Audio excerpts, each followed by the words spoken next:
It was the 15th day of March, exactly 44 years before the turning of the age, when the absolute ruler of the known world stepped into the chamber of government and sealed his fate. You need to understand that Julius Caesar did not simply pass away. He was sacrificed on the altar of political jealousy by the very men he broke bread with, the inner circle he had raised up from the dust and forgiven after the bloody civil wars. They plunged their steel into his flesh 23 separate times, a frenzy of violence so chaotic that in their bloodlust these conspirators actually ended up slicing into their own flesh. When the ritual was finally complete, Caesar lay broken and lifeless at the base of a stone monument dedicated to Pompey. The fallen general, whose spirit loomed over them, the very rival Caesar had conquered to claim the throne. The perpetrators stood there panting, their ceremonial robes drenched in the crimson life force of their leader, lifting their daggers toward the heavens and proclaiming that the Republic was finally purged and free. But here is the truth they missed. True freedom requires a population that actually believes in the mission, not just a change in management. So when these assassins stumbled out into the city streets expecting a hero's welcome and a parade, they walked straight into a wall of spiritual heaviness. They found a chilling silence that was far more terrifying than any army. The citizens of Rome looked upon them with the cold, hollow stare reserved for home invaders who have broken down the door in the middle of the night. You see, these establishment politicians were preaching about ancient constitutions, about checks and balances, and saving the system from a tyrant. But the common man on the street had zero interest in their elitist traditions. The people were concerned with survival, whether there would be bread on the table come morning because it was Caesar who fed them, and it was Caesar who gave them a stake in the land. Caesar had looked upon the downtrodden and the forgotten and actually recognized their humanity, and now their champion was lying dead on a cold marble floor, slaughtered by the ruling class. Then came the reading of the will, a moment of revelation where the seals were broken and every single citizen realized that even in death, Caesar had prepared a blessing for them. He unleashed his personal treasury to the public and gifted his private sanctuaries along the Tiber River to the people, ensuring his legacy would flow through their lives forever. That grief, which had been bubbling under the surface like a dormant volcano, suddenly erupted into a righteous fire that swept through every neighborhood and alleyway of the capital. The mobs ignited a massive pyre right in the center of the Forum, threatening to burn the entire corrupt system of Rome to the ground, proving the conspirators had miscalculated the spirit of the age. But their biggest mistake wasn't just the anger of the crowd. It was a specific name hidden deep within that legal covenant, a seed they never saw coming. Caesar had officially adopted his grandnephew, a physically frail and sickly teenager who was barely 18 years old, bringing him into the direct bloodline of power. This was Gaius Octavius, a boy so seemingly insignificant that the heavy hitters like Brutus and Cassius brushed him off the way you would ignore a stray animal wandering near a war zone. They operated under the arrogant assumption that he would fade into the background, perhaps begging the Senate for crumbs of influence just to survive. Listen to me. They could not have been more catastrophically wrong in their assessment of this young man's destiny. That pale, underestimated teenager would spend the next 14 years on a relentless mission, methodically hunting down every single soul who dared to raise a weapon against his father. From the rugged hills of Greece to the mystical shores of Egypt, there was no distance great enough and no secret society strong enough to shield them from the judgment coming their way. This is not merely a tale of political assassination. This is the revelation of what happens next, a global manhunt that spanned continents, dismantled armies, and destroyed the very republic those killers claimed they were saving. It tore down the old order and replaced it with an imperial dynasty that would elevate Caesar to the status of a deity to be worshipped for centuries to come.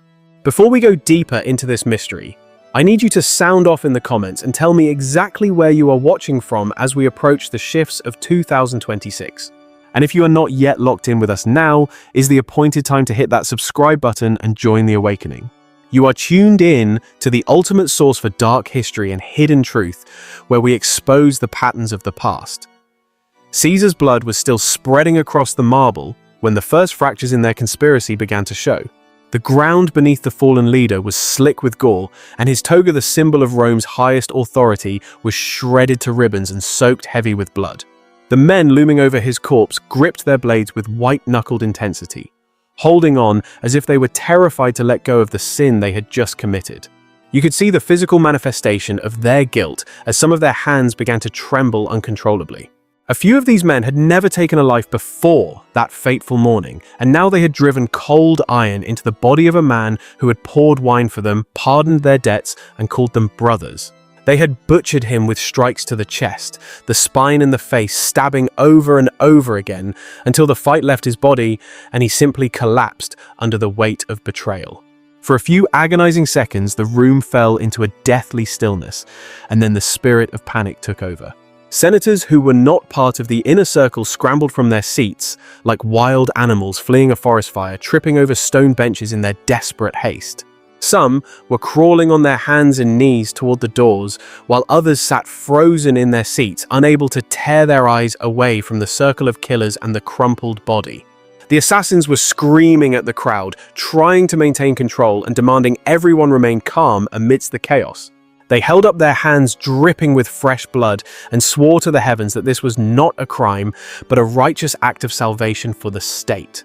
Marcus Brutus, the man history paints as the ultimate traitor, had tried to seize the narrative in that moment, even though he had hesitated when it was time to strike. His blade was the last to find its mark, but now his voice boomed the loudest, declaring that the chains of Rome had been broken and the nightmare was finally over.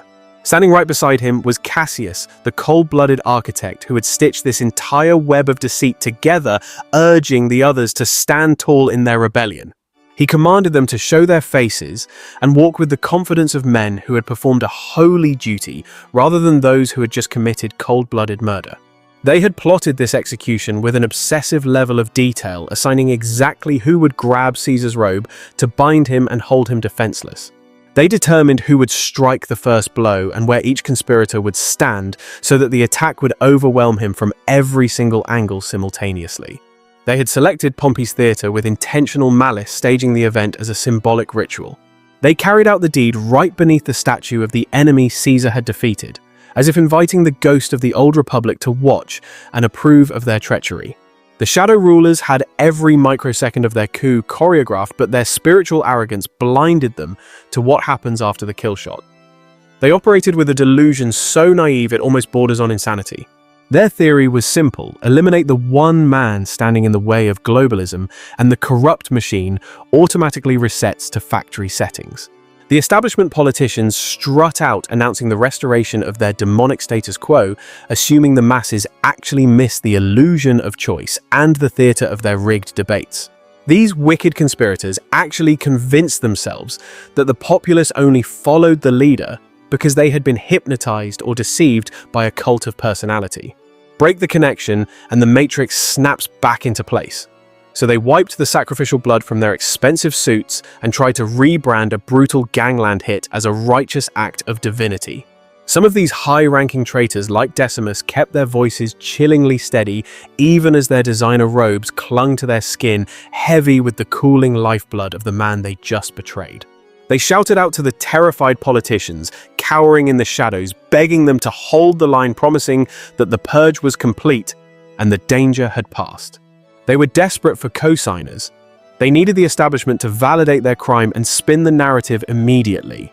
But even the corrupt Senate wanted no parts of this mess. When it became clear the room was clearing out faster than a stock market crash, the so-called liberators took their theatre performance to the streets. They left the body of the greatest leader of the age, rotting where he fell, stepping into the open air as a tight, trembling pack of wolves, realizing they are surrounded. With the murder weapons still gripped in their hands, they began screaming the focus group-tested slogans they had memorized for this specific turning point in history. The dictator is dead, freedom is back, the reign of the king is over. But here was the fatal calculation they had never bothered to stress test in their echo chambers. The audience waiting in the town square was not a room full of disconnected globalist aristocrats debating the nuances of constitutional theory over wine. It was a city overflowing with the forgotten men and women, the blue-collar workers, the supply chain haulers, the small business owners, and the craftsmen who actually build the country.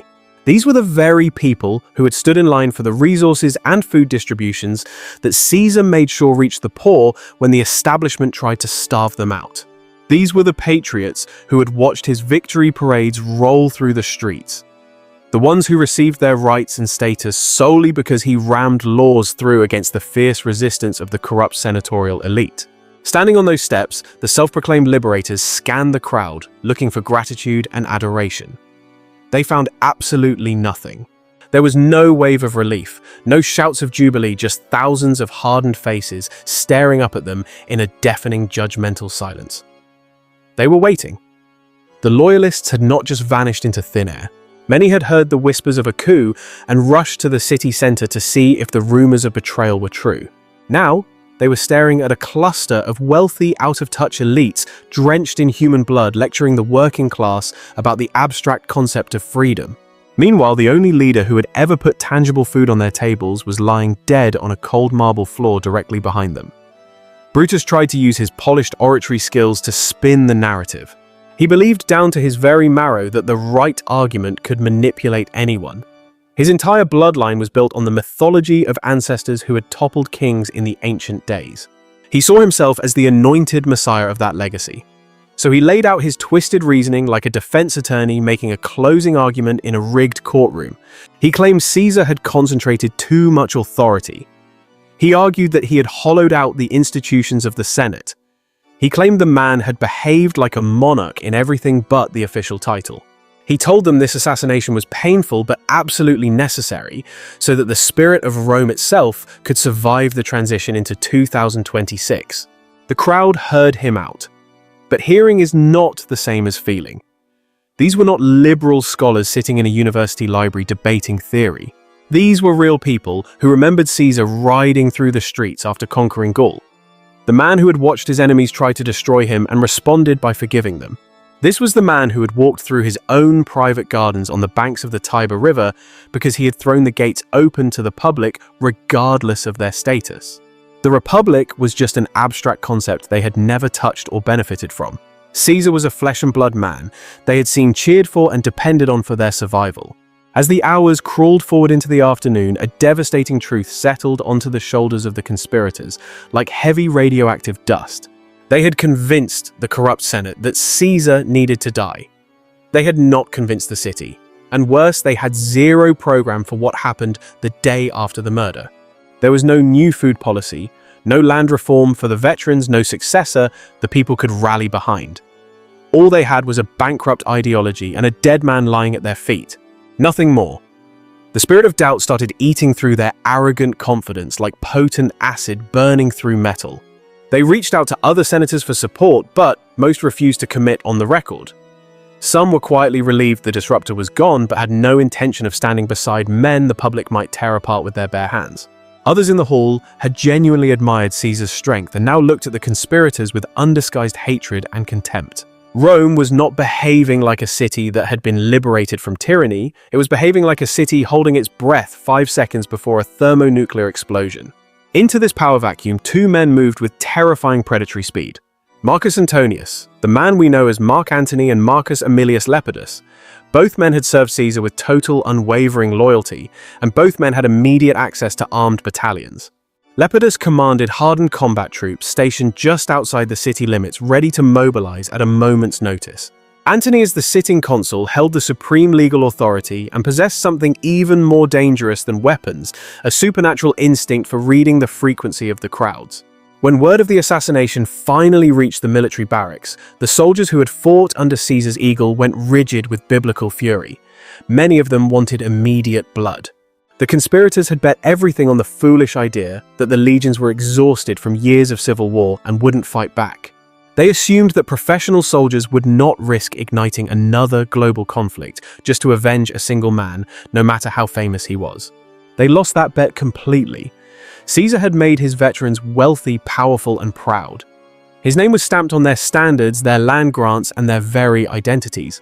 Killing him was not a simple political correction or a change of administration. To them, it was a cowardly knife in the back of their beloved commander. You have to understand the spiritual atmosphere over those next few days. Rome wasn't just a city, it was a negotiation conducted at the edge of a blade. Mark Antony, playing the game of the serpent and the dove, offered the appearance of compromise. He promised amnesty for the assassins, but the catch was they had to uphold every single piece of Caesar's legislation. The so-called liberators took the deal because they were cornered with no way out. They truly believed that time would lull the city back to sleep. They thought they had purchased their safety, which we're a handshake. But let me tell you, what they had actually purchased was just a brief delay before their total and complete destruction. And that destruction, my friends, was scheduled to begin the moment the funeral started. Caesar's body had to be cremated. That was the ritual, but the real war was about who would control the narrative. The enemy always wants to control the story to keep the people blind. The conspirators, the elites in the shadows, wanted a subdued, orderly ceremony. They wanted no inflammatory speeches, no spectacle, just a dignified farewell to sweep their sin under the rug. They wanted the city to move on and forget. But above all, they feared one thing. They were terrified of Mark Antony standing in front of the masses with the truth of a dead man's story in his mouth. They tried to restrain him, they tried to silence him, but Antony was the consul. He held the office and he had the floor. He was Caesar's most visible ally, and he understood something about the human spirit that Brutus never grasped. Brutus was operating on logic and intellectual pride. But Antony, he believed in feeling. He knew that if you take collective sorrow and push it in the right direction at the right speed, it transforms into a righteous collective rage. When the day arrived, the forum was filled beyond capacity. It was packed tight with men pressed against each other in every single gap between the buildings. Mothers pushed forward with children on their hips, desperate to see, straining their eyes, to witness history in the making. Scattered among the crowd were the nervous agents of the conspirators, the spies counting heads, and suddenly realizing they were surrounded by the very people they claimed to liberate. Brutus addressed the crowd first. His speech was measured, intellectual, precise, the kind of speech a politician gives to justify a crime. He explained once more why Caesar had to fall. He invoked the Republic, the traditions, the terror of one-man rule.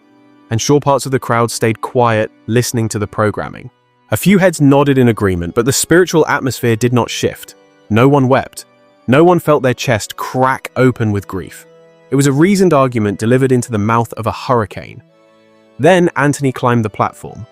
And watch the wisdom here, he did not go after Brutus directly. That would have been reckless, because Brutus still carried the respect of the establishment. Instead, Antony played a longer, deeper game. He called the conspirators honorable men. He repeated that phrase each time he mentioned them. Honorable men. The first time it sounded like he might actually mean it. The second time it sounded less convincing. By the fifth and sixth repetition, the word honorable had turned into something that tasted like pure venom in his mouth. He ignored the abstractions entirely and went straight for the senses. He pointed directly at the wounds on the body. He described exactly which blade had opened, which gash. He named the names of the men who had been close enough to strike their friend. He lifted the torn, blood-stained toga and held it up high so the entire forum could see the holes punched through the fabric of authority. Then, in a moment of theatrical brilliance that shifted the timeline of history, he unveiled a wax replica of Caesar's corpse. Every wound was sculpted in horrific detail, and he rotated it slowly, so even those standing at the far edges, the forgotten ones, could witness what had been done. The forum erupted. The gasps turned to sobs, and the sobs turned to screaming. No one was thinking about senatorial privilege or constitutional balance anymore. They were staring at a body that had been butchered by men who now had the audacity to call themselves heroes.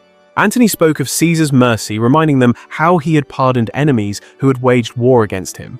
He spoke of how Caesar had paid for public festivals out of his own personal fortune, blessing the people while the elites hoarded their wealth. He reminded them how he had pushed the crown away when it was offered to him in broad daylight, whatever he may have desired. Behind closed doors, in public, he stood with the people. Caesar was no longer just a politician in their minds. He was a father figure who had been murdered by his own ungrateful sons. Then Antony delivered the killing blow, the will. Caesar had left 75 drachmas to every single Roman citizen. For the poor, that was not a symbolic gesture. That was real money, a survival check. On top of that, he had bequeathed his private estates and gardens along the Tiber to the public, open to everyone forever. It was a level of generosity engineered to detonate like a spiritual bomb at exactly this moment. Antony read the terms aloud. First came disbelief and then came a white-hot holy anger. The math was devastatingly simple. The man who had just been hacked to pieces had given them money and land. The men who had done the hacking had given them lectures about virtue and absolutely nothing else. One side delivered material comfort and provision. The other side had delivered a body and a speech. The forum became a furnace of judgment. Shouting erupted at the edges and swept inward like a tidal wave. People demanded justice. The time for words was over. The crowd had made its verdict, and it was final. Rome was not ready to forget Caesar. Rome wanted to grieve him with fire. And Rome wanted someone to pay. Antony never explicitly called for violence. He didn't have to say a word. When the wax figure and the shredded toga were brought closer to the crowd, hands shot out to touch them. Men surged forward with wet eyes and locked jaws. The original plan had been an orderly procession to a designated cremation site, a nice, neat ending for the establishment. The crowd obliterated that plan in seconds. They took the body. They ripped apart benches, market stalls, wooden signs, anything that could burn. They built a crude pyre right there in the middle of the forum, in the shadow of the buildings where the Republic had governed for 500 years, and they burned the old system down. They hoisted Caesar's body up high for all to see and lit the match that would burn it all down. This wasn't just a cremation. It was the spark that ignited a spirit of destruction over the entire city. As those flames roared higher toward the heavens, the spirit of violence descended on the streets just as fast. The atmosphere shifted instantly from mourning to pure, unadulterated rage. People started grabbing burning wood right out of the fire, turning funeral brands into weapons of war, and they took off sprinting through the alleyways, hunting down the conspirators like it was Judgment Day. And listen, they weren't just looking for the head honchos or the ringleaders. They were coming for anybody who even whispered support for the opposition. They were kicking down doors, ransacking houses, and setting entire blocks on fire.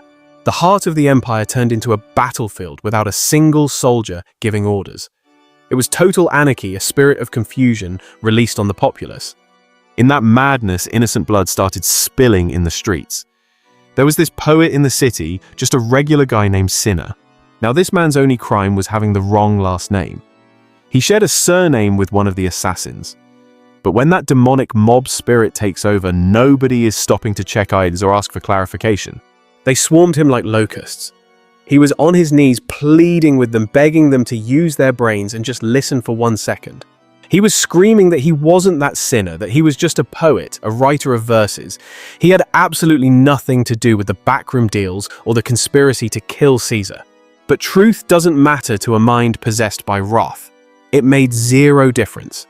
They tore him limb from limb right there on the pavement, murdering a man who had done nothing wrong simply because he carried a name they hated. This was the new world the so-called liberators had built without even realizing it. They thought they were bringing freedom, but they opened a portal to chaos. They hadn't restored order, they destroyed the foundations. They had unleashed a type of madness where logic and reason had no seat at the table. This republic they claimed to worship was supposed to be a beacon of law debate and civilization. Instead, they turned the capital into a slaughterhouse where having the same name as an enemy of the state could get your ticket punched.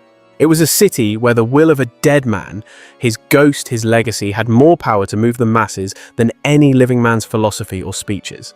For guys like Brutus and Cassius, the writing was on the wall. The conclusion was inescapable. Rome had become a death trap for them. Antony owned the streets now. Caesar's old veterans were out there sharpening their blades, waiting for the green light. The Senate, fractured, paralyzed, and completely useless. Staying in the capital meant sitting around, waiting to be devoured by the very same crowd they swore they were going to save. So, that coalition, that brotherhood that stood so united over Caesar's bleeding body, completely shattered. The pieces scattered across the map like dust in the wind. Cassius took off running east towards Syria, and the provinces where he had deep connections, places where the Roman governors still had battle-ready legions standing by. He started building his own private army, using the fear of Antony and the lingering resentment of Caesar's tyranny to recruit officers and soldiers to his side. You have to understand, Cassius was a military mind before anything else. He wasn't a politician, he was a warlord at heart. He knew that when the dust settled, Rome wasn't going to belong to the best speaker. It would belong to whoever could put the most disciplined killers on a battlefield. Brutus headed toward Macedonia and Greece, chasing the money and the manpower. He went to regions rich with Roman garrisons and wealthy cities with treasuries deep enough to fund a massive civil war. He called up his old friends, invoked his legendary family name like a magic spell, and promised a crusade to restore everything the Republic had lost to corruption. The man still truly believed that his reputation alone, his honor, was enough to fill the ranks with loyal soldiers. Others like Decimus just retreated to whatever provinces they could reach, clinging to whatever scraps of power they could scrape together before the storm hit. Meanwhile, back in the belly of the beast, Antony tightened his grip on Rome. He started seizing provinces that were legally supposed to go to other men. He was using Caesar's private papers, some he probably forged in the middle of the night, to justify every single power grab he made. He wasn't acting like a humble mourner grieving a fallen leader anymore. He was moving like a man who fully intended to take the crown for himself. And Lepidus, with his massive legions parked just outside the city walls, backed him up without a second thought. Together, they looked like the undisputed kings of the hill, the center of gravity for the entire Roman world. But way down south, in a tiny little harbor on the Italian coast, something was happening that none of these power players saw coming. A ship quietly docked, and a young man stepped off onto the pier. He had been across the water in Apollonia on the coast of what we call Albania today. He was just recovering from a sickness, getting ready for a military campaign that was never going to happen.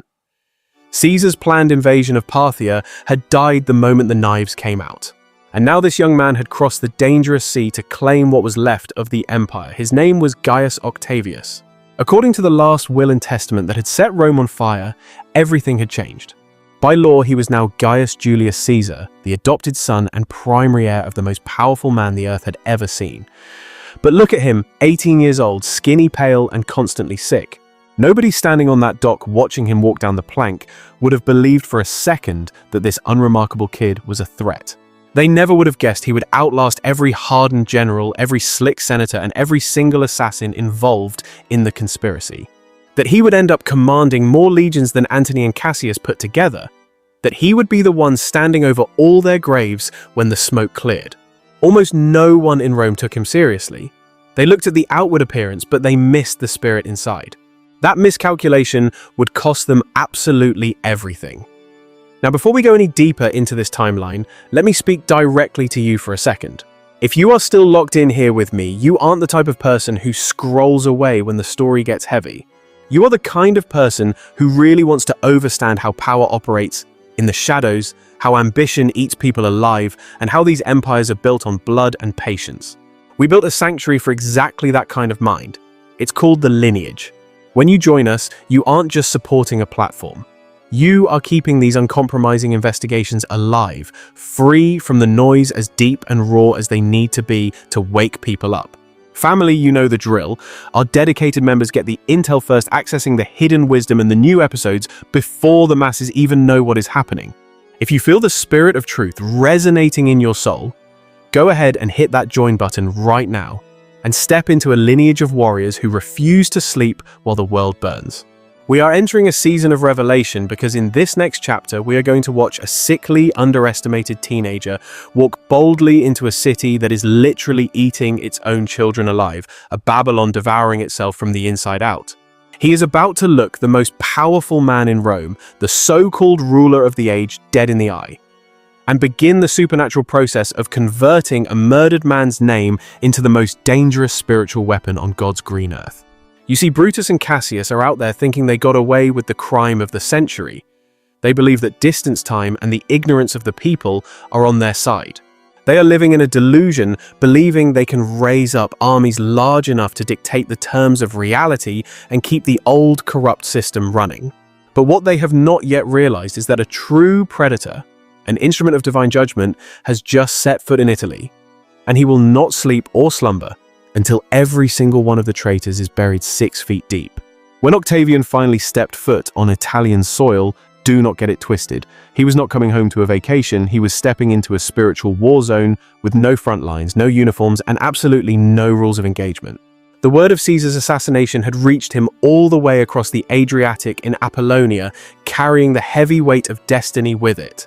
And with that tragic news came the impossible revelation buried deep in the will Julius Caesar had not named a battle-tested general or a war hero as his successor. He had not chosen a powerful senator with decades of deep state influence or backroom connections to the elite. No, against all worldly logic, he had chosen this pale, frequently ill young man, his grandnephew, and adopted him as his legitimate son from beyond the grave, sealing his fate with blood. On parchment, Octavian had just inherited the most famous name in the known world, a claim to a fortune that could buy kingdoms and the political weight of a dead god. But in practice, what he had really inherited was a death sentence from the powers that be. Every single person in his inner circle begged him to run, telling him to stay away, pleading with him to wait, and let the wolves in Rome devour each other first before making a move. They told him to sit back and watch who survives the cage match between Mark Antony, the corrupt Senate, and the conspirators, and then make a decision based on safety.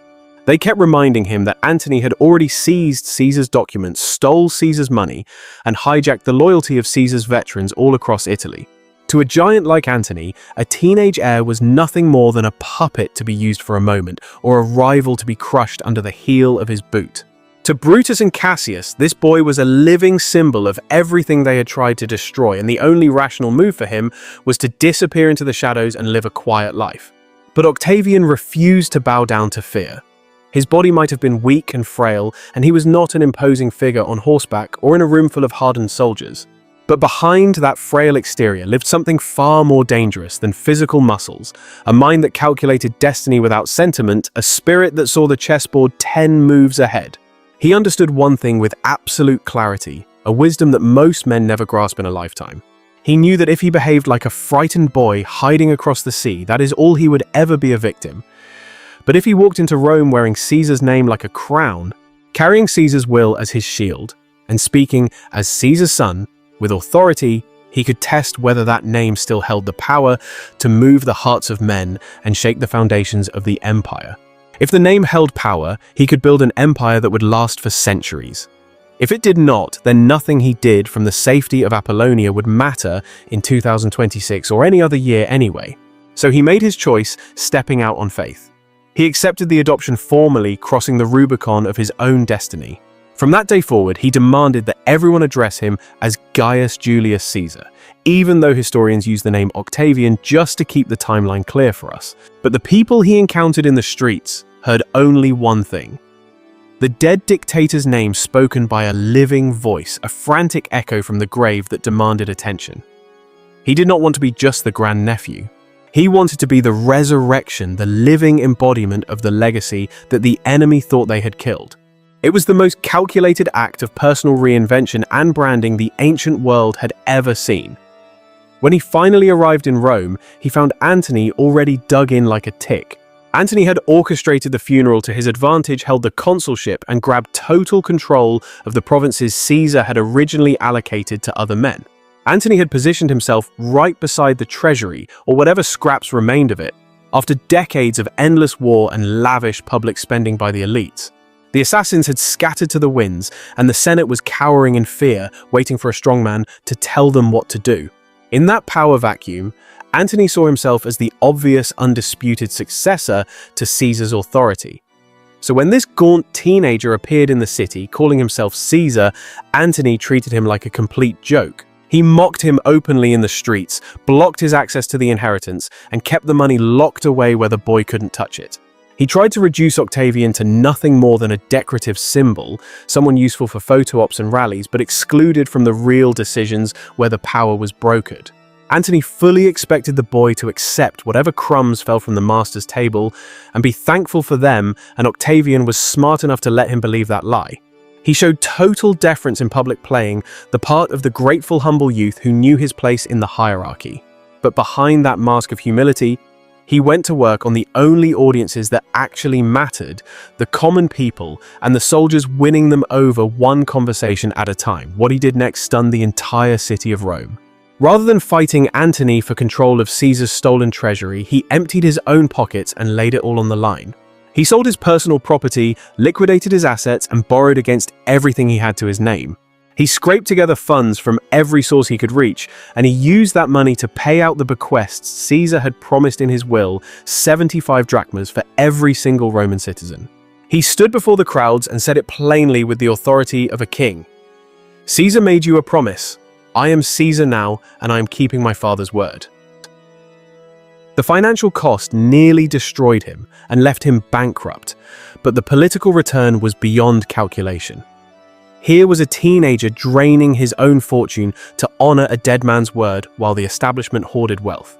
Meanwhile, Antony sat on the state treasury like a dragon guarding gold and moved slowly, doing nothing for the people. The people of Rome did not need anyone to explain the contrast to them. They saw the spirit of the true leader with their own eyes, and the awakening had begun. You have to visualize this scene because it speaks volumes about loyalty and sacrifice.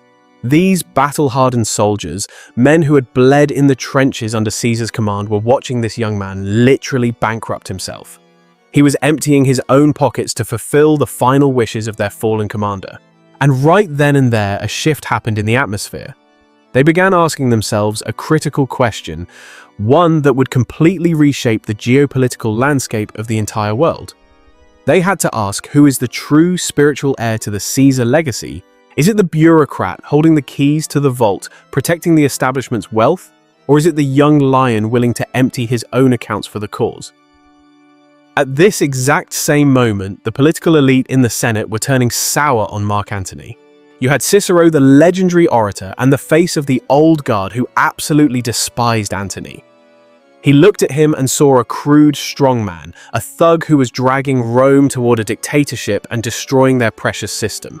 So Cicero went on the offensive. He launched a series of devastating public attacks, prophetic denunciations known as the Philippics, where he systematically dismantled Antony's character, exposed his hidden ambitions, and questioned his mental fitness to lead the nation.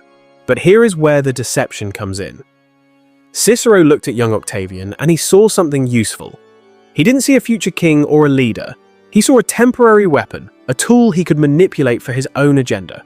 He truly believed he could point this eager young heir at Antony like a loaded gun, let the two of them destroy each other in a blaze of glory, and then he would sweep the wreckage aside and rebuild the Republic on his own terms. It was the classic divide and conquer strategy. But Octavian had a spirit of discernment that went far beyond his years. He saw right through Cicero's manipulation completely, and he played the game, letting the old man continue to think he was the one in control. Under Cicero's encouragement, the Senate pushed Octavian to raise troops and go to war against Antony, thinking they were using him. They framed it as a defense of republican liberty, the usual political talking points. Octavian went along with the narrative publicly, but he had a different plan in his heart. When he finally stood before those veterans, he didn't waste time talking about senatorial rights or some dry constitutional traditions that didn't put food on their tables. He spoke about the bloodline, he spoke about Caesar. He pulled out the documents and showed them the will, the undeniable proof of his assignment. He reminded them who had given them their land, who had made them proud to be soldiers, and who had treated them as men of valor, rather than just tools of the state. He told them point blank that Antony was squandering that powerful legacy. And the people responded. We are talking about men who had marched across Gaul and fought through the hell of civil wars, now enlisting under a teenager. Why? Because he carried the name that meant everything to them, and more importantly, because he was cutting the checks right now, not promising some vague payment in the distant future. It started small, but the movement grew rapidly. Small groups turned into cohorts, and before the establishment knew what was happening, cohorts became full-blown legions. In an astonishingly short span of time, a young man who had never even stood on a battlefield suddenly had a massive army at his back ready to die for him. Now it wasn't the largest force in Italy, but it was bound to him by something stronger than military orders. It was bound by the power of memory and the reality of gold.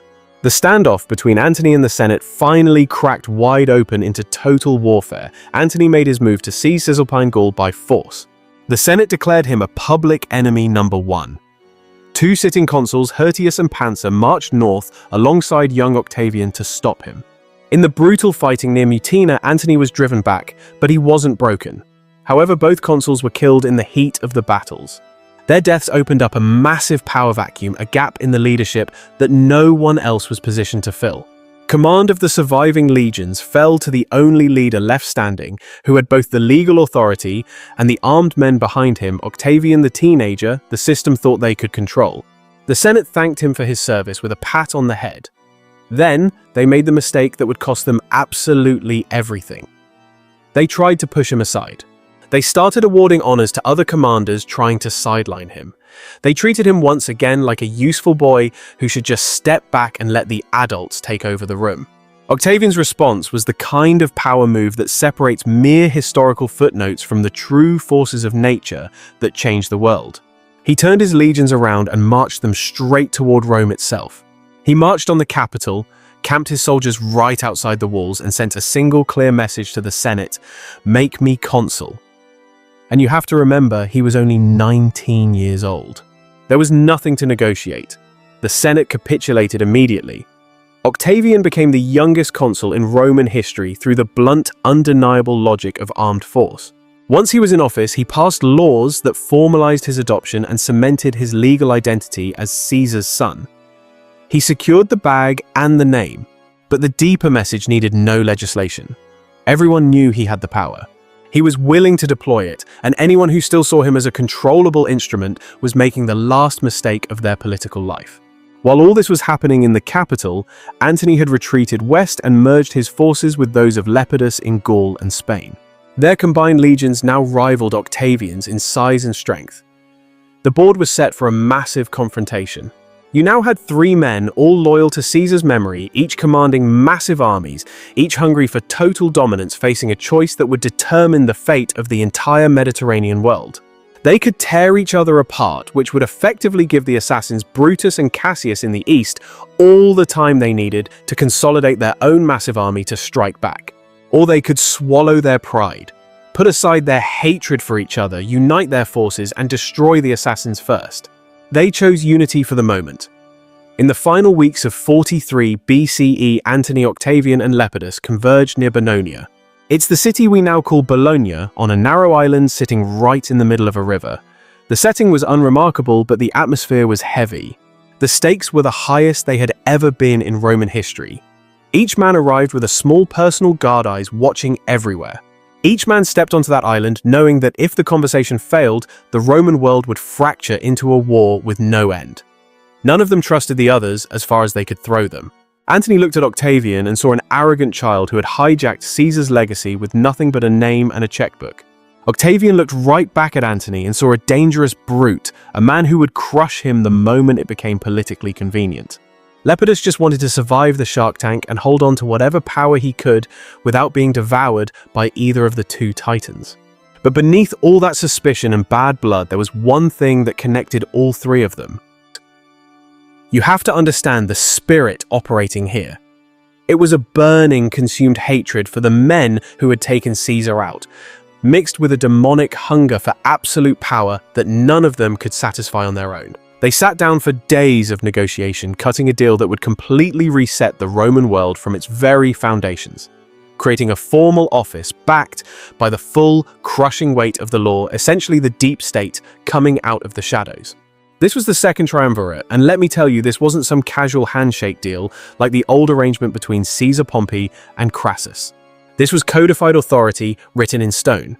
The three triumvirs were granted near total power for a period of 5 years, effectively suspending the constitution. They had the power to pass laws without the Senate's approval, bypassing the legislature entirely, and they could appoint their own officials at will to fill every seat of power. In every meaningful sense, they were three dictators sharing a single throne. But as we know in 2026, thrones need funding, and the machine of war needs more funding than anything else. In order to crush the opposition of Brutus and Cassius, they needed to pay, feed, equip, and transport tens of thousands of soldiers across the sea, which is a logistical nightmare. The problem was, the Roman treasury was already gutted, completely bankrupt, because Caesar had spent heavily and the system was running on fumes. The civil wars had drained what was left of the reserves, and there was only one method fast enough to fill the coffers and eliminate their domestic enemies in a single brutal stroke. They turned to the prescriptions, a word that sounds like boring bureaucratic paperwork, but what it actually meant was mass slaughter by administrative decree. A prescription list was nothing less than a public death warrant signed by the highest authorities in the land. The names of Roman citizens, senators, equestrians, and wealthy landowners were posted on boards in the forum for anyone to read, and any person who killed a man on that list was entitled to a cash bounty from the state. It was asset forfeiture on steroids. A portion of the dead man's property went directly to the state to feed the beast. Another portion went to whoever brought proof of the killing, while sons were legally barred from inheriting their father's estate, and wives could not shield family assets from seizure. Everything flowed upward to the top, to the three men sitting on that island, consolidating all the wealth and power into their own hands. The way they assembled these lists was surgical and absolutely grotesque. Ancient writers described the three of them sitting together in a room, deciding who lives and who dies.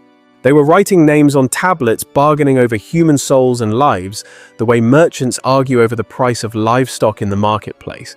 When one man objected to a name, another would offer a sinister trade: "I'll spare your ally, but you have to give me mine." One historical account records that Antony even surrendered his own uncle to the list in exchange for the death of someone Octavian wanted. Gone family meant nothing to them. It was life for life, name for name, each political concession purchased with someone else's blood. And when those lists hit the streets, Rome became a literal hunting ground. Citizens walked into the forum one morning, expecting business as usual, and found the boards covered in names marked for extermination. There were hundreds of them, senators, knights, men of immense wealth and influence, all targeted by the regime. These were men who had spoken truth against Caesar's faction. Men who had mocked Antony in public, and men who had once dismissed Octavian as irrelevant. Some names were there for political reasons, sure, but others were there simply because their estates were valuable and could be liquidated to fund the coming war. It was about the money. And in the margins, personal vendettas slipped in like poison as armed death squads fanned out across the city to execute the orders. Doors were kicked open before dawn, dragging victims from their beds, while others were butchered in the streets in broad daylight with no one to help them.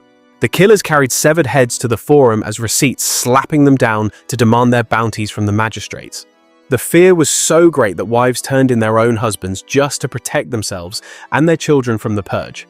Slaves denounced their masters for reward money or out of accumulated hatred. And we saw sons racing to betray their fathers before a neighbor could do it first, and claim the prize: total societal breakdown. The entire nation of Italy convulsed in terror. People hid in underground storerooms, in tombs, and in the crawl spaces beneath their villas like hunted animals.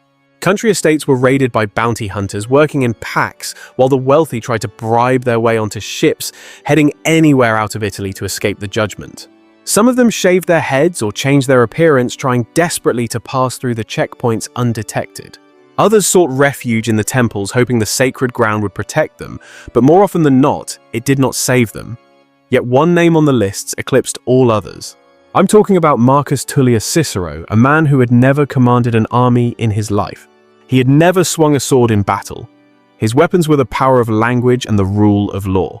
Decades earlier, when he was consul, he had exposed and crushed a wicked conspiracy to overthrow the Republic led by a man named Catiline. He had ordered those conspirators executed without a trial, a hard decision that haunted him with exile and controversy for years afterwards. He considered himself the conscience of the Republic, its voice, and its last line of intellectual defense against tyranny. But in his famous Philippics against Antony, he had made himself a target that could not be ignored, humiliating a man who now held the legal power to erase anyone he chose. For a time, it actually seemed like Octavian might step in to shield him from the wrath of Antony. The young heir and the aging orator had worked side by side against Antony, and Cicero had publicly called Octavian the Republic's brightest hope. But on that river island near Bononia, when Antony placed Cicero's name on the table, Octavian had to make a choice. He had to decide whether to protect the man who had tried to use him as a disposable weapon, or sacrifice that man's life to secure the alliance he needed to survive the Game of Thrones. He chose his own survival, and Cicero's name went onto the list, sealing his fate. When Cicero learned he was marked for death, he tried to run, heading for his coastal villa near Formiae, where a ship could take him to safety. For days, he was tormented, wrestling with a spirit of indecision that drifted between the safety of the ocean shore and the fading glory of his estate. His soul was being torn apart, pulled between the primal survival instinct to flee and the crushing spiritual exhaustion of a man who had spent his entire existence fighting battles with ink and rhetoric only to watch the truth fail. He was ancient. He was weary in his bones. And the Republic, that great ideal he had sacrificed his life force to protect, was already a rotting corpse in the street.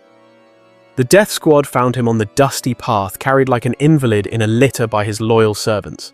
When the armed agents of the new regime appeared bristling with steel, the people around him crumbled in sheer panic. But Cicero, if we are to believe the accounts that survived the fires of history, commanded them to set the litter down. He leaned out, exposing his neck to the blade, and spoke words that should haunt us in 2026. "Execute your orders, soldier," he said. "But if you have any honor left, strike true and make it clean." And just like that, the darkness descended. They took his head. They severed his hands. Think about the symbolism here. These were the same hands that had penned the most anointed political truths in the history of the empire. These were the hands that had pointed toward righteousness from the podium, holding back the tide of tyranny before crowds of thousands. But the enemy doesn't just kill, he mocks. Those severed pieces of the prophet of liberty were hauled back to Rome like demonic trophies of war. It gets darker. Antony's wife Fulvia, channeling that archetypal spirit of Jezebel, reportedly took Cicero's head into her lap, spat her venom upon his face, and drove a golden hairpin right through his tongue. Now, whether every specific detail of that story is literal fact or a legend amplified by the passage of time, the spiritual message being sent was unmistakable. The voice that had dared to challenge the principalities and powers was violently silenced. The hands that had scribed the warnings against totalitarianism were nailed to the very wood where they had once held the attention of a nation. They put Cicero's mutilated remains on display in the public square, a grotesque altar to the death of freedom for the entire city to witness. The speaker's platform, once a holy place of debate, was transformed into a billboard of terror. The message was simple: stand against the deep state, and this is your fate. When Cicero fell, a foundational pillar of civilization shattered. Rome didn't just lose a politician. It lost the last watchman on the wall, the final voice in the Senate that could force the wicked to account for their actions. After him, the Senate became nothing more than a rubber stamp for the elite. Debate became a scripted theater performance. Authority no longer flowed from persuasion or truth. It flowed from hit lists pinned to a wall and jackbooted thugs standing at your door. And the blood sacrifice didn't stop there. It continued for months, feeding the beast of absolute power. The historians tell us that 300 senators and 2,000 members of the equestrian class, the backbone of society, were marked for death. But the count of the innocent, the everyday people caught in this meat grinder, those murdered because of petty jealousies masked as national security, those sold out by their own neighbors for a handful of silver, that number is known only to God and will never be revealed in this life. Estates were seized, wealth was redistributed upwards, the triumvirate achieved exactly what they needed. They amassed a war chest massive enough to fund a global invasion and instilled a level of terror deep enough to ensure no soul in Italy would dare whisper a word of resistance while they marched to war. Pause for a second. Step back and look at the prophetic pattern emerging in this picture. Only a few years prior, Rome was still functioning under the illusion of a constitutional republic. Senators argued, the people voted, laws were debated in the light of day. But suddenly, 3 men could point a finger at a name carved into a wooden board and snuff out a human life, then sell that person's heritage to pay for warships. The entire machinery of self-governance had been gutted, hollowed out, and repurposed as a weapon pointed directly at the citizens it was supposed to serve. If you are still locked in on this transmission, you understand exactly what time it is. This isn't just dusty history from a textbook. This is a warning. It is a record of how fast a civilization can eat itself alive when ambition and vengeance take the throne, replacing law and restraint. Now, if this heavy, uncomfortable truth is resonating with your spirit, I need to share a resource with you. Look at the pinned comment below. We have linked a physical tome that acts in my judgment as a master key. It is the most concentrated collection of dark history and authoritarian playbooks ever bound between 2 covers. This is not casual reading for the sheep. It is a dense, substantial book that catalogues the most brutal rulers, the bloodiest conflicts, and the most disturbing exercises of power in the history of mankind. Pancone? If you know a watchman, someone obsessed with understanding the rise and fall of empires and the price they extract, this is the tool they need. If you are that person, this is the book that needs to sit on your nightstand, refusing to let you sleep until you understand the enemy. When this broadcast ends, go to that pinned comment and follow the link. If this narrative has its hooks in you, that book will not let go. By the time the purges finally slowed down, the triumvirs had accomplished their first objective. Their vaults were overflowing with stolen gold. Their enemies at home were dead exiled or paralyzed by the spirit of fear. Now they could pivot. They could turn their full attention to the second phase of the plan. The men who triggered this apocalypse, the assassins Brutus and Cassius, were not just sitting idle across the sea. They had used their exile to build a military machine of staggering proportions. They had seized the wealth of the East, taking control of the richest provinces on the map. They squeezed the people for taxes, commandeered supplies, and drafted warriors from every corner of the Roman East. They even minted their own currency stamping coins with the image of 2 daggers and the cap of liberty marking the Ides of March as a holy day of liberation. They wanted every soldier holding that silver to remember that the assassination was not a crime in the eyes of history. It was a righteous cause. Between the two of them, they commanded more than 40 legions backed by massive naval squadrons and bottomless pits of financial reserves. On parchment, their strength matched, or perhaps even overshadowed, the forces the triumvirs could bring to the battlefield. Let me tell you, when you look at the opposition on paper, they seem to have every earthly advantage locked down. They had the sheer numbers, they had the deep pockets funded by the elite, and they even held the strategic geography. But hear me clearly, they were missing the one critical component that determines the outcome of spiritual and physical warfare. They had absolutely zero unity of spirit or purpose. Now you have to understand the players in this high-stakes drama. Cassius was the sharp military technician of the group. Cautious, seasoned, a man who understood the logistics of the supply chain and the art of defensive positioning. He was the type of commander who knew how to dig in and weather the storm. Then you had Brutus. This man was the intellectual, the philosopher soldier, the darling of the academic class. He was admired by a specific faction of his officers who bought into his high-minded rhetoric and his theoretical ideals of governance. However, when it came to the gritty reality of command, he was less instinctive.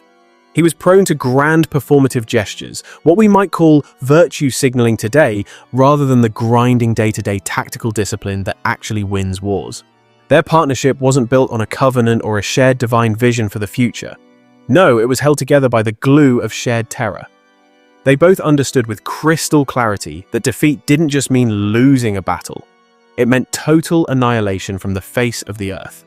There was going to be no amnesty in this dispensation, no negotiated exile to a comfortable island. The writing was on the wall. If they lost this confrontation, every single one of them was marked for death. On the other side of the equation, the triumvirs were mobilizing their own machine. Antony brought in the hardened veterans, the dogs of war, who had fought through years of civil conflict and knew nothing but the taste of victory under Caesar's banner. Then there was Octavian. He was still battling sickness, physically unimposing, looking nothing like a conqueror. You might have underestimated him if you saw him on the street. Yet the troops followed him for 2 very specific worldly reasons. The names stitched onto their standards, which carried the weight of authority and the cold, hard currency that had already been placed in their palms. It was about bloodlines and bank accounts. Lepidus was relegated to a secondary role guarding Italy and the western provinces, holding down the fort while the 2 dominant partners prepared to cross the sea and bring the judgment. When their fleets finally launched across the Adriatic, understand this, the men on those ships were not sailing toward a foreign invader or a barbarian horde. They were sailing to slaughter other Romans.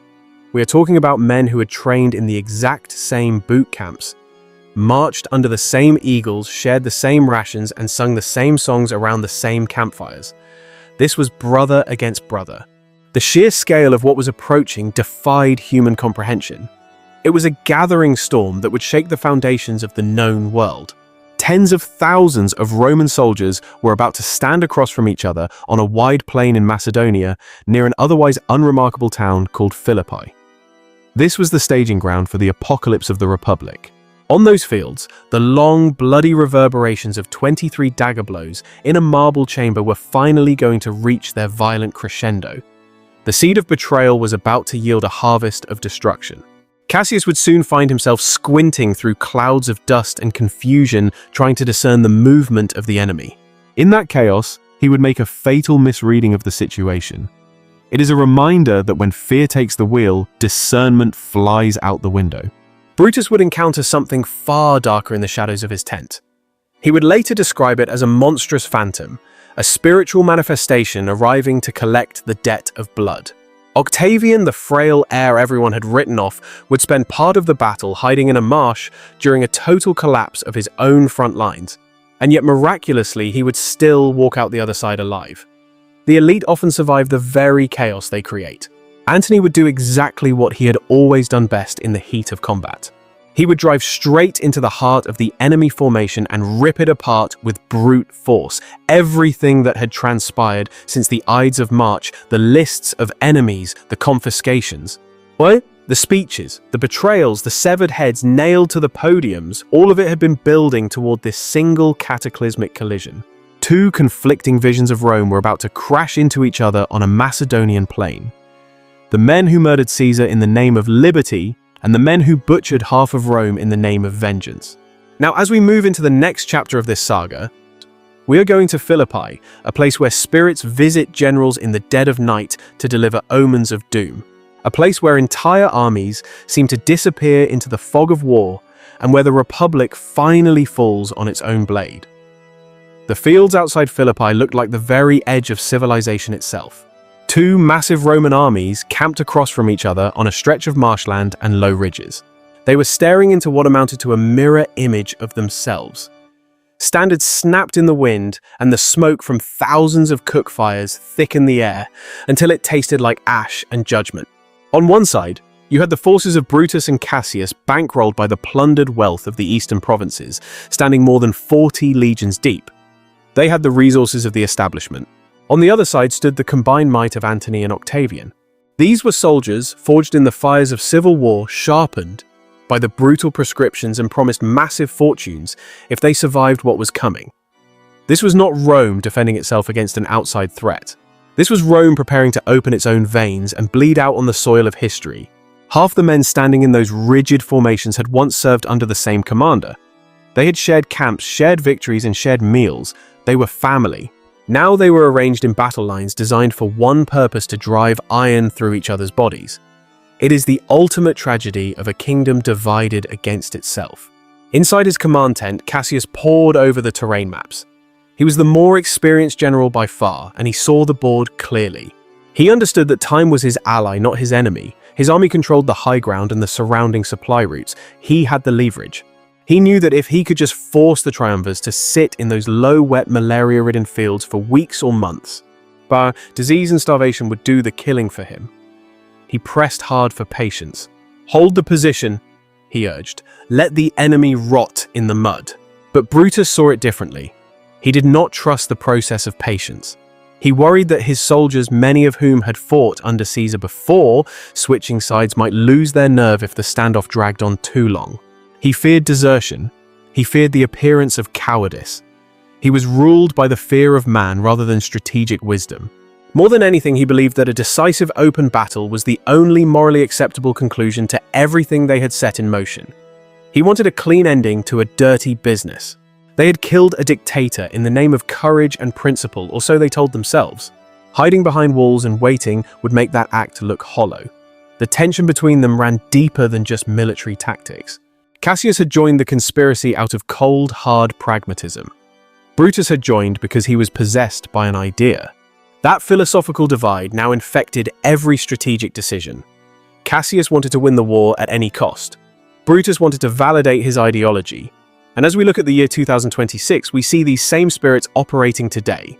Brutus was absolutely desperate to secure the victory, locked into a mindset that he had to be right no matter the cost.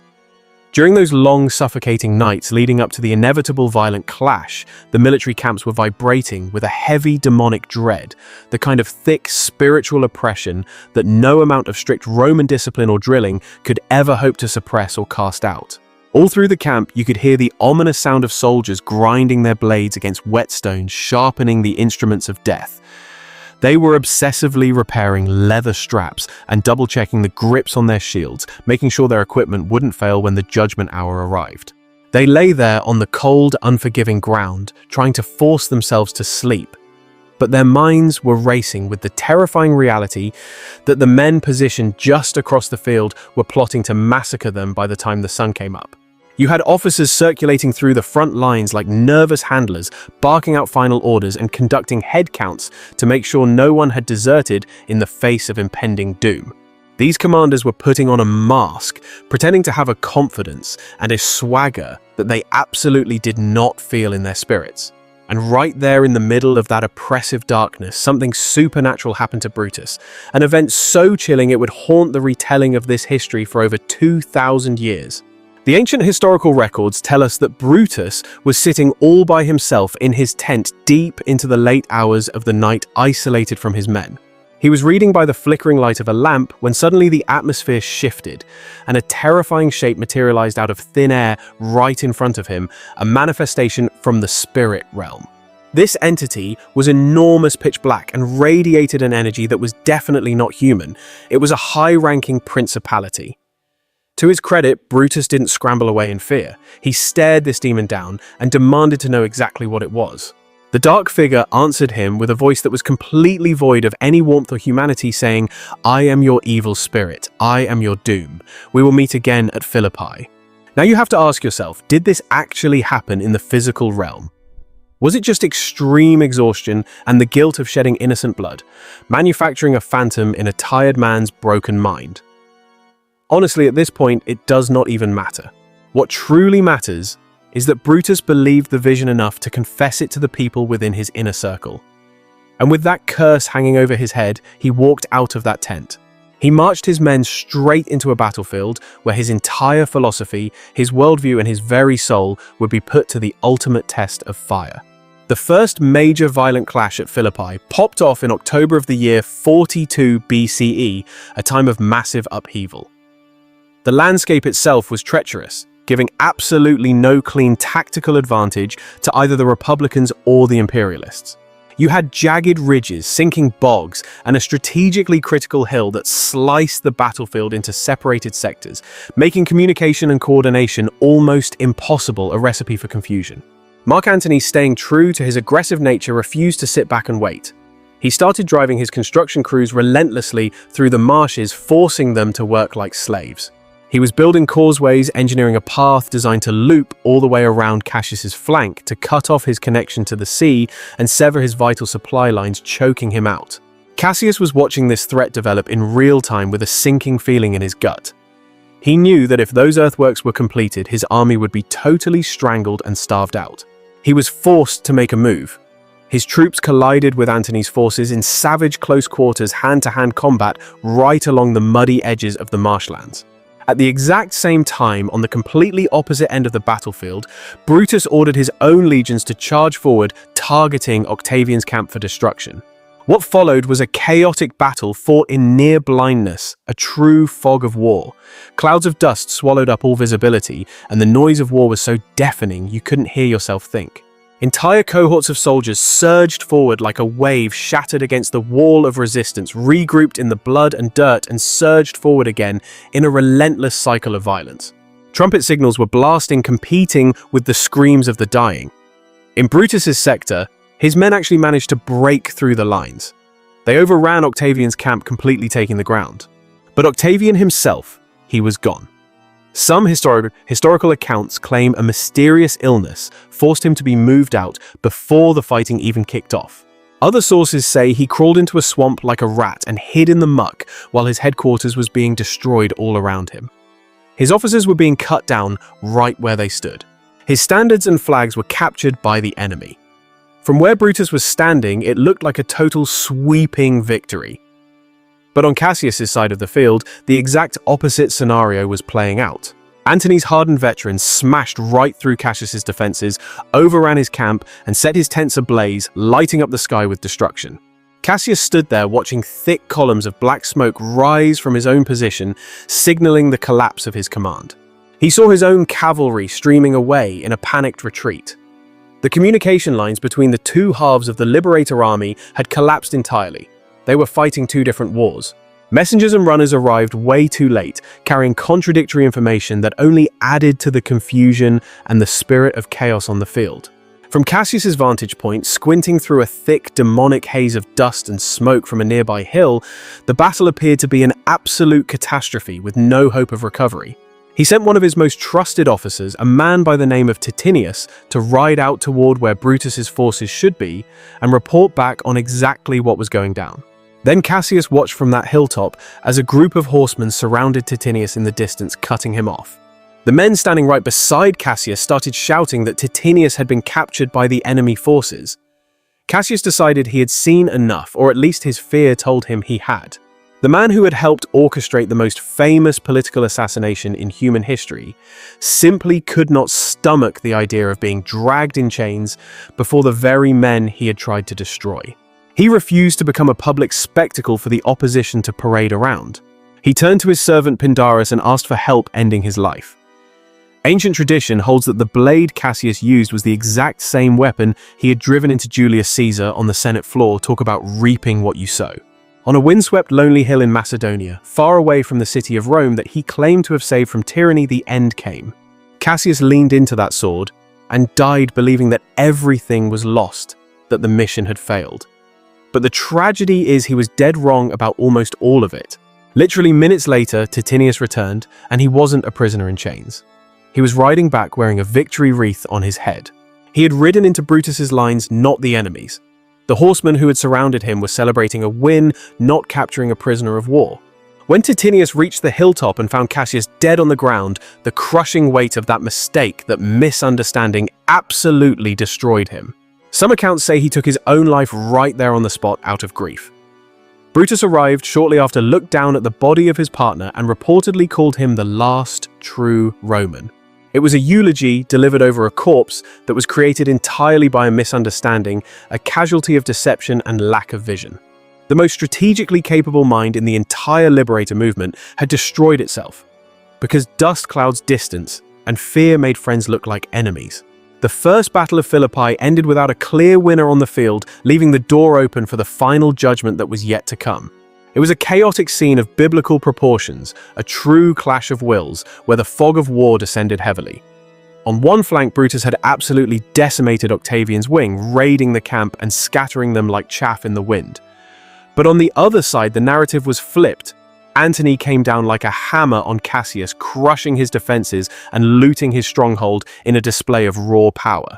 If you look at the chessboard tactically, it was a stalemate, a wash. But if you peer into the spiritual and strategic landscape, it was an absolute catastrophe for the assassins. They lost Cassius, and you have to understand he was the brain, the architect, the only man among them who truly grasped the gravity of the situation. Cassius knew how to wage a long, grinding war of attrition.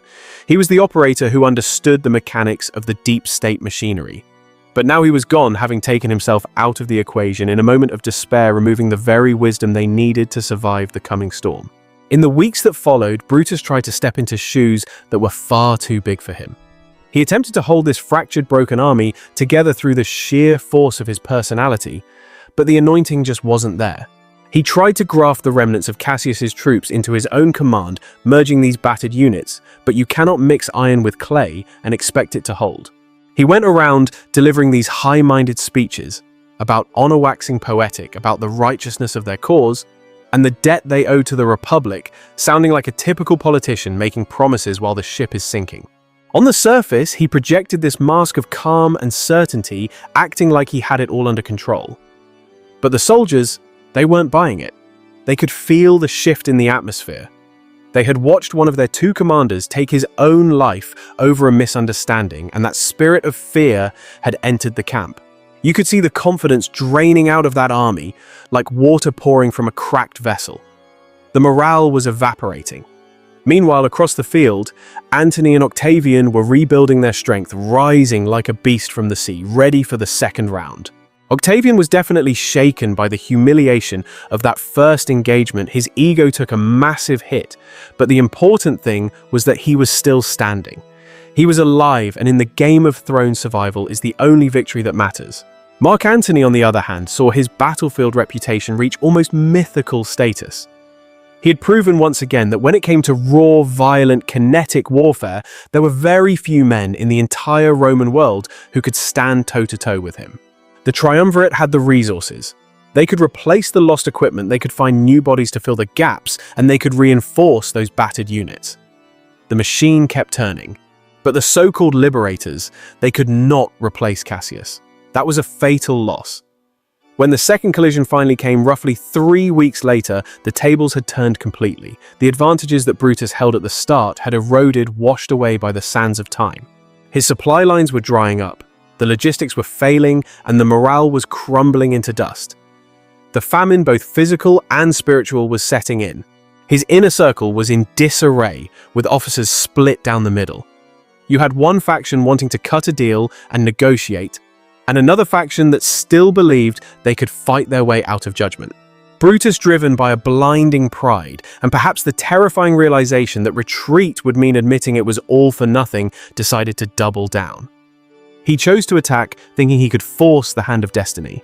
When those battle lines crashed together for the second time, the verdict was delivered almost instantly. The writing was on the wall, and the outcome revealed itself with brutal clarity.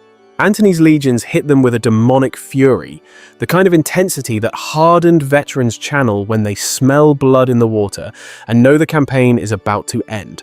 And Octavian's troops, they were burning with a need for redemption. They pushed forward with a ferocity and a vengeance that they hadn't shown in the first fight, determined to wipe away the shame of their previous failure. Brutus's army began to disintegrate in real time. It was total systemic collapse. Units broke formation and ran for the hills, while officers screamed orders that vanished into the void. No one was listening anymore. Within a matter of hours, the entire structure that had held together an army of tens of thousands simply ceased to exist.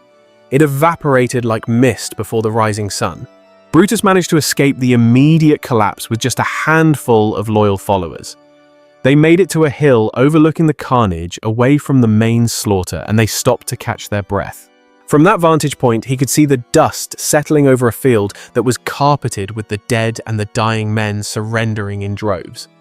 He was looking down at the harvest of death he had planted. There was no spin he could put on this no partial victory to claim. There was no captured camp to balance the scales of justice this time. His army was finished and the dream was dead. The very men who had once raised their wine cups to liberty in the lavish dining halls of Rome were now lying face down in the dirt of Macedonia, silenced forever. Others were dropping their weapons completely broken, begging for mercy from the very men they swore to destroy.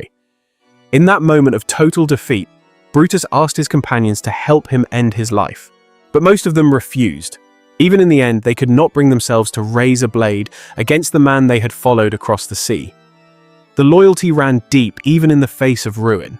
Finally, one of them, a soldier named Strato, agreed to do the deed. He held the sword steady, acting as the final instrument of fate while Brutus fell upon it. Before he died, it is said that Brutus spoke words about virtue, a final testament to his worldview. He declared that he had worshipped virtue his entire life, only to discover in his final moments that it was nothing but an empty word, a slave to fortune. Whether he used those exact phrases or not, that sentiment captures the spiritual bankruptcy of his final hour. Here was the man who assassinated Julius Caesar to save an ideal dying, with the bitter realization that his ideal hadn't saved a single thing. It was all smoke and mirrors. When Antony finally reached the body, he didn't desecrate it. He didn't gloat. You have to remember, he had known Brutus before the world fell apart. He recognized the bravery, even in a man whose judgment he considered absolutely catastrophic. Real recognizes real even across enemy lines. He ordered that Brutus receive an honorable burial, treating him with the dignity of a Roman, and that his ashes be sent back to his mother in Rome. But let's be clear, even this small gesture was a political calculation. Antony wanted the world to see him as a ruler who could be magnanimous in victory. A man who could unify rather than just destroy. With both Brutus and Cassius dead, the head of the snake was cut off. The organized military resistance of the liberators disintegrated completely. Their surviving legions were either folded into the triumvir's forces, absorbed into the beast system, or they were dissolved entirely. Resistance was futile. The men who had stood in that circle around Caesar's body, driving their blades into him with such arrogance, had now lost their final wager on the open battlefield. The debt was collected. But the story did not end on the blood-soaked plains of Philippi. No, the cycle of violence was just getting started. It transformed into something colder, a relentless manhunt that stretched across years and continents. Judgment was coming for everyone involved. Some of the conspirators had already met gruesome ends before the Battle of Philippi was even fought. Take Gaius Trebonius, for example, the man who had kept Mark Antony distracted outside the Senate chamber while the others surrounded Caesar. He thought he was clever. He had been governing the province of Asia, living like a king when he was seized by forces loyal to Publius Cornelius Dolabella. The trap snapped shut on him. Trebonius was subjected to prolonged torment and torture before finally being beheaded. He reaped exactly what he had sown in the most horrific way possible. Ancient writers record that the soldiers used his severed head as a plaything, kicking it through the streets like a ball. It was total humiliation.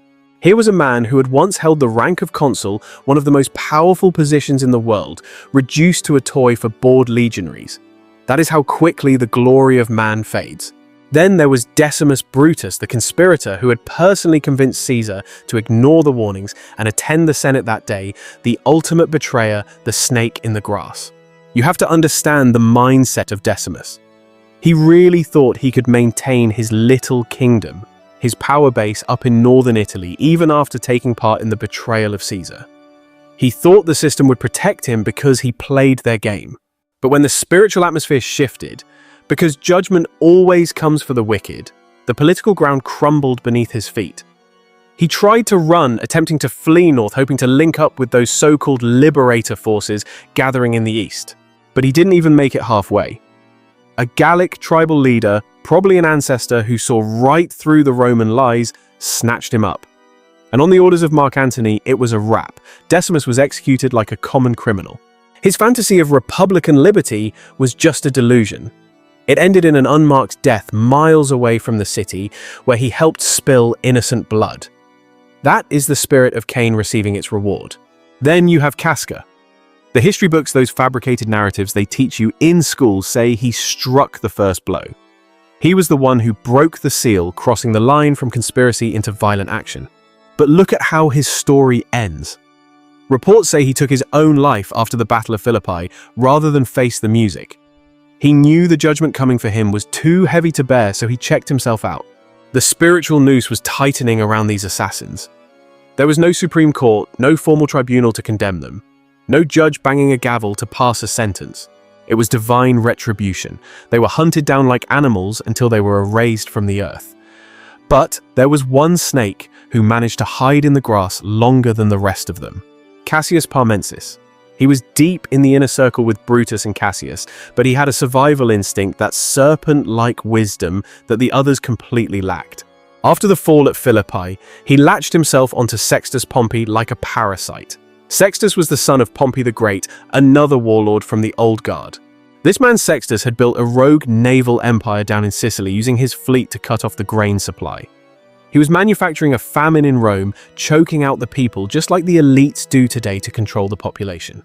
When Sextus was eventually crushed by the machine, Cassius Parmensis pivoted again. He flipped the script and ran straight to the east to join Mark Antony. The man had no loyalty, just a will to survive. He sat there watching the years unspool, witnessing treaties signed in ink and broken in blood. He saw the alliances of the world system forged and then betrayed. He watched Mark Antony fall deeper under the influence of Cleopatra, the last queen of Ptolemaic Egypt. He saw the West merging with the East, a mixing of iron and clay. But deep down in his spirit, he must have known with growing dread that Octavian, that cold, calculating figure of the Antichrist spirit, had not forgotten a single name from that day in the Senate. 14 years after the assassination, 14 years of looking over his shoulder, agents of Octavian tracked Cassius Parmensis down in Athens and ended him. He was the last known survivor of that wicked conspiracy. The sickly teenager they laughed at, the one the conspirators dismissed as irrelevant, outlived every single one of them. He ensured that the debt was paid in blood. God is not mocked, family. After Philippi, the Roman world was carved up into spheres of influence, just like the colonial powers carving up the map at the Berlin Conference. Antony grabbed the bag. He claimed the wealthy East Greece, Asia Minor, Syria, and all the treasuries and ancient knowledge those lands contained. Lepidus was given the provinces of North Africa, our ancestral lands. Octavian took Italy and the West. On paper, it looked like a partnership, a new world order triumvirate. But it was really just a countdown to Armageddon. Octavian's immediate challenges weren't foreign wars, they were domestic crises of his own making.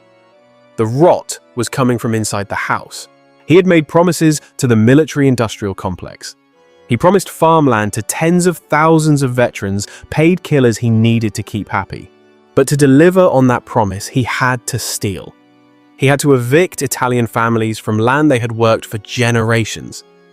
This is ancient gentrification, folks.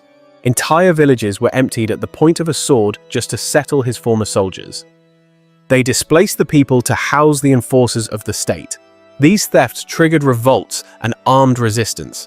You had the Perisine War, where Lucius Antonius and Fulvia stood up against the tyranny. We are talking about Mark Antony's own brother and his wife raising an army against Octavian right inside Italy. The kingdom was divided against itself, and a house divided cannot stand. But Octavian, he crushed them without mercy. He burned the city of Perusia to the ground, scorched earth policy. He made the cost of opposing him viscerally clear. Even the families of his allies weren't safe if they threatened his total control. While Octavian was fighting these brutal internal battles in the west, Antony was living a radically different existence out in the east. He was operating on a different frequency. In Tarsus, he encountered Cleopatra. This was a woman who had already shared a political and intimate bond with Julius Caesar. She knew how to handle the seats of power. She and Antony formed an alliance that was simultaneously strategic, romantic, and dynastic. It was a power move that threatened the European hegemony. Cleopatra held the keys to Egypt's staggering wealth. We are talking about resources, gold and grain, that the West was desperate to get their hands on. Antony had the legions, the military might. When you combined her money with his muscle, they commanded resources that dwarfed anything Octavian could scrape together on his own. Cleopatra bore Antony children, creating a new lineage. Antony reciprocated by granting her Roman-controlled territories, giving back what was stolen.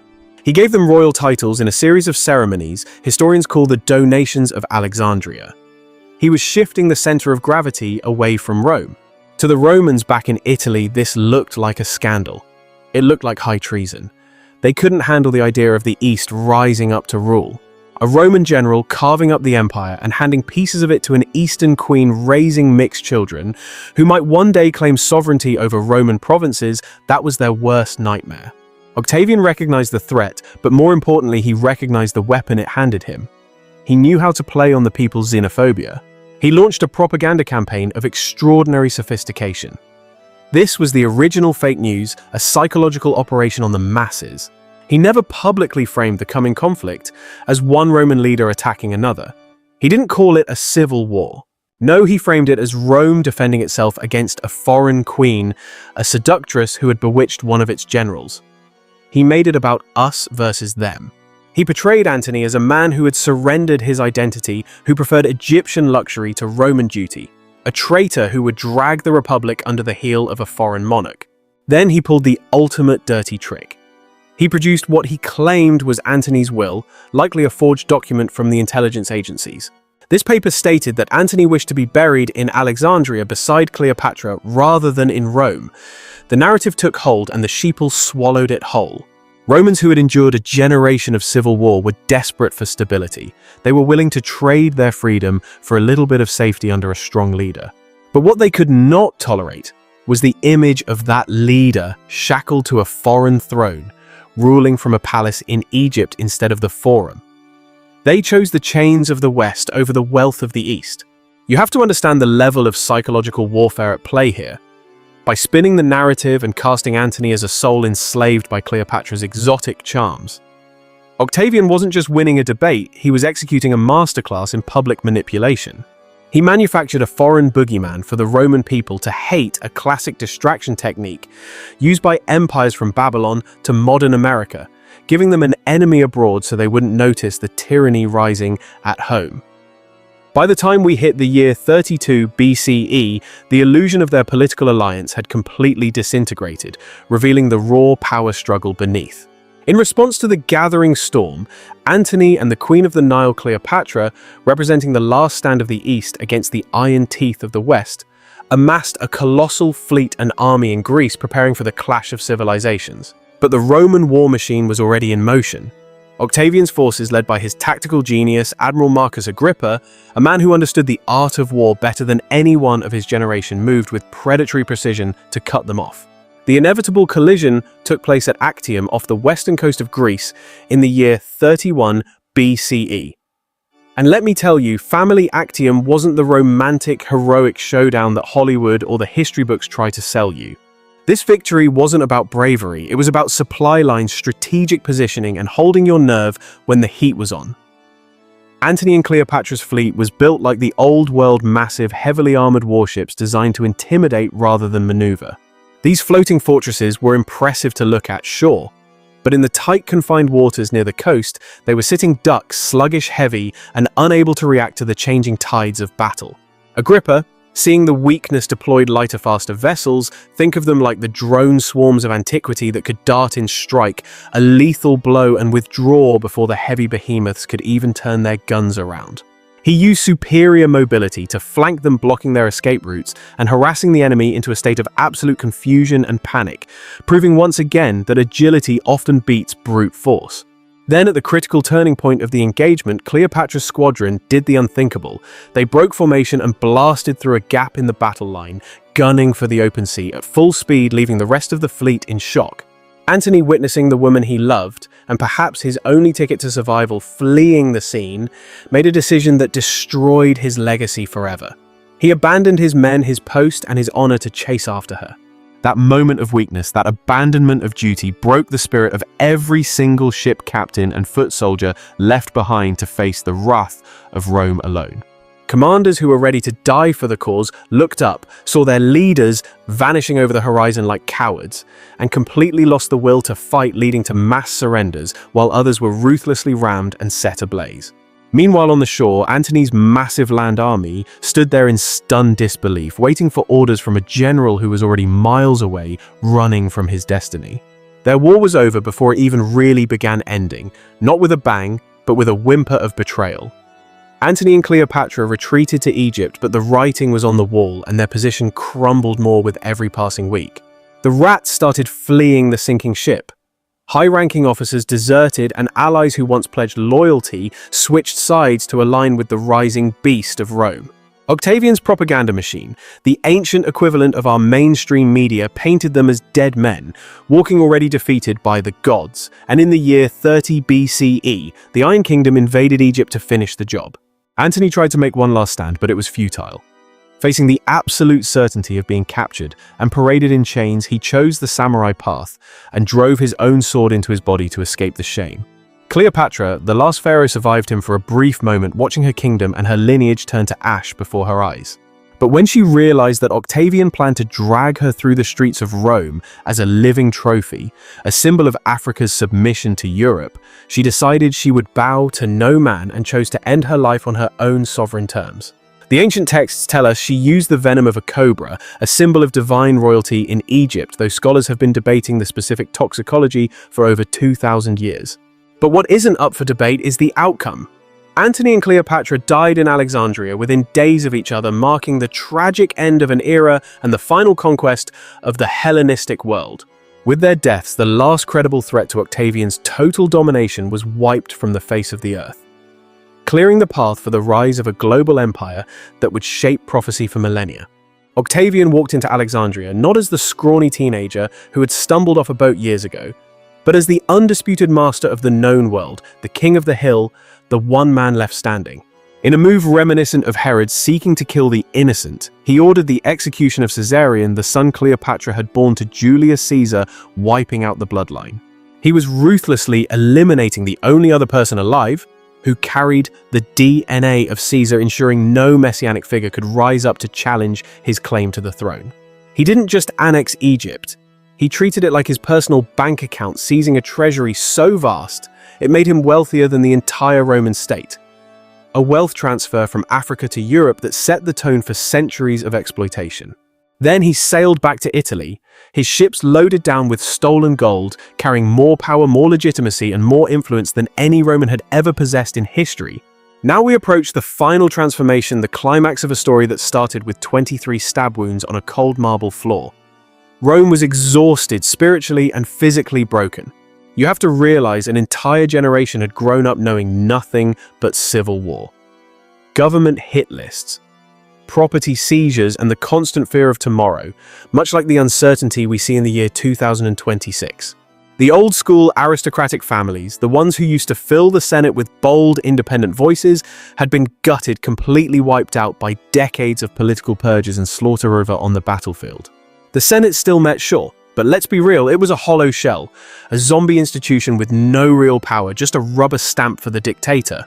It was a building full of compromised men who knew they only breathed air because the man sitting across from them allowed it. Octavian understood the psychology of the masses with a precision that was terrifyingly genius. He didn't storm into the Senate yelling, "I am king," like a tyrant from a cartoon. He was smarter than that.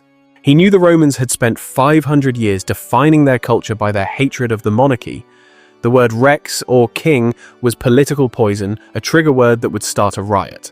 So instead of seizing the title by force, he pulled the ultimate reverse psychology move. He staged a surrender. In the year 27 BCE, Octavian stood before the Senate and announced that the emergency was over. He claimed he was returning all his extraordinary emergency powers back to the state, pretending to restore the Republic while actually cementing his grip on it. He presented himself as just a humble citizen who had done what was necessary to save the country, and now only wanted to retire to a quiet life. It was the greatest piece of political theater the ancient world had ever seen, a total psyop. The Senate, packed with yes-men who knew exactly what the script was, responded right on cue. They begged him, literally pleaded with him not to abandon them. They insisted that the entire state would collapse into chaos without his divine guidance and steady hand holding the wheel. They showered him with new titles and expanded legal authorities, but the most significant label they slapped on him was Augustus. This wasn't just a name. It was a word dripping with religious significance, implying sacred grandeur and divinity without technically using the hated word king. It was a spiritual deception. He accepted the title with a carefully rehearsed reluctance, acting humble while ascending to godhood. From that day forward, he was Imperator Caesar Augustus, the first head of the beast system. He controlled every single province where the military was stationed, ensuring that the iron fist of Rome was firmly in his grasp.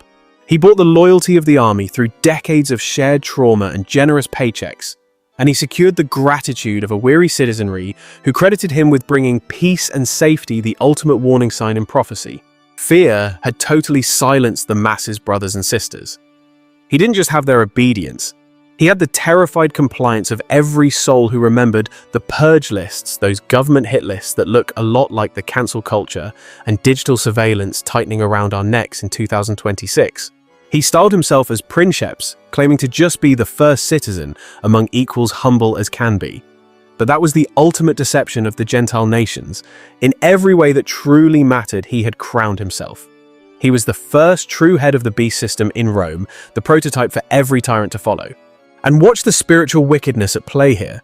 Simultaneously, Julius Caesar was receiving formal divine status. The state was manufacturing a god. They looked to the heavens for signs and lying wonders. A comet trailing across the sky shortly after his death was twisted by the propaganda machine into proof that his soul had ascended to the right hand of the gods. It's the same astrological manipulation the elites use to fool the masses today.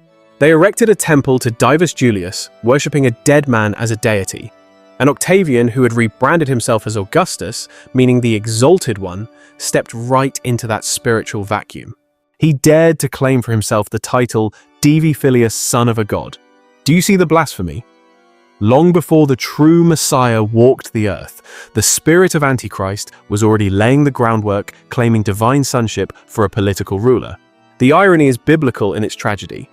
The conspirators who killed Caesar to stop one man from rising above the law had instead birthed a nightmare world where Caesar was worshipped as a deity and his heir reigned as a living, breathing demigod.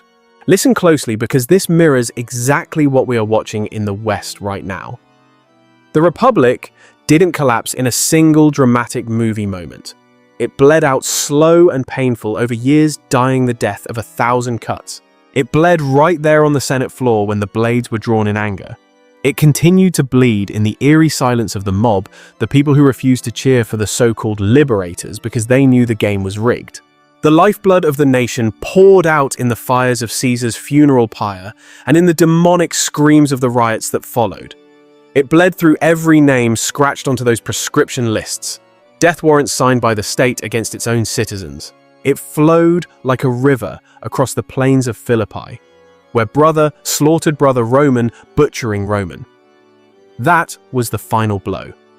The old world didn't just die, it was murdered by its own children. Fast forward to the Great Deception. When Octavian stood before the Senate playing the humble servant offering to return power to the people, everyone in that room knew it was a lie. He would never let go. Brutus and Cassius told themselves they were saving Rome from tyranny, but they were blind to the spiritual war they were fighting. What they actually accomplished was the destruction of the only remnant capable of holding the line. They wiped out the political class, the gatekeepers who might have sustained the Republic against total collapse. Their act of violence didn't bring peace, it unleashed hell. It triggered a cascade of civil wars that annihilated the wise men, the orators, the generals, the very foundations of their society were uprooted. Every institution that could have stood in the gap to check a future strongman was leveled.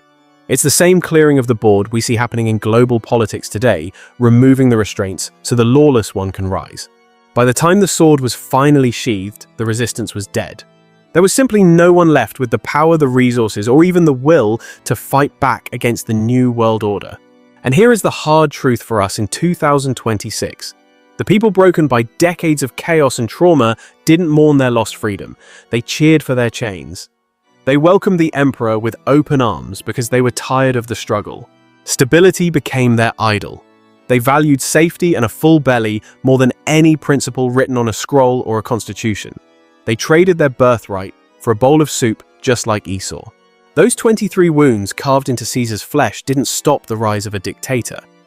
Prophecy dictates that chaos precedes control. Those daggers didn't prevent one-man rule, they absolutely guaranteed it. They cleared the path for the beast to rise. They made way for a successor who was colder, more patient, more calculating, and far more ruthless than Caesar ever dreamed of being. Augustus sat on that throne for over 40 years, solidifying a yoke of iron. He rebuilt the entire state in his own image, a system so corrupt and so entrenched that no one coming after him could ever put the pieces of the old world back together. It was a total reset.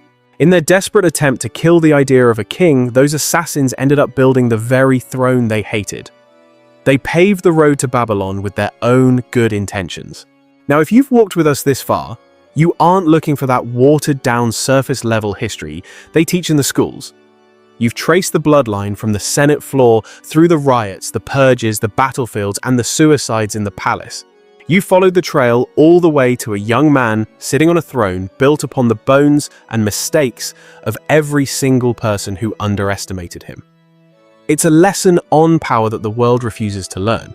If you are hungry for more truth like this, for investigations that refuse to turn a blind eye when the details get dark, and the prophecy gets real, you know what to do. Smash that like button and join the movement. That one small action sends a signal to the algorithm, the modern digital beast, that we are here and we are awake. It tells the system that long-form, uncompromising truth belongs in the feeds of the people. We have to override the programming. Share this revelation with someone who is still asleep. Someone who thinks the Ides of March was the end of the story, when in reality, it was just the first page of a much longer, much bloodier chapter in the book of human history. Sound off in the comments below. Let us know which moment in this saga woke you up, or tell us which figure from the ancient world you want us to expose next. We are digging up the roots. This is the source for real history, the uncut truth they don't want you to know. And trust me, family, we are only just getting started. The awakening is now.